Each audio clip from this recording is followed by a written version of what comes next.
रांची जिला प्रशासन की तरफ से लॉकडाउन के दौरान 10 रुपए में मास्क और 20 रुपए में सैनिटाइजर दिए जाने की घोषणा के बाद लोग इसे खरीदने के लिए इधर उधर भटक रहे हैं। लाइव झारखंड ब्रेकिंग की टीम ने आज इसका जायजा लिया। सिर्फ डीसी ऑफिस के बाहर ही मास्क और सैनिटाइजर दिए जा रहे हैं। इसके लिए 2 काउंटर बनाए गए हैं जहाँ खरीदारों की लंबी कतार लगी थी। जिला प्रशासन की तरफ से यहाँ यह अनाउंस किया जा रहा था कि 1 मीटर की दूरी बनाए रखें। इसका हाथ धोना है, इसको मुंह में लगाना है,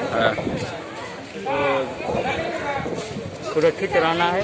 टीम ने शहर के कई इलाकों में मौजूद दवाई दोस्त के काउंटर में भी जाकर यह पूछा कि मास्क और सैनिटाइजर है कि नहीं। इस पर कहा गया कि स्टॉक खत्म हो गया है। किसी भी दवाई दोस्त के काउंटर पर ये दोनों चीज़ें नहीं मिल रही।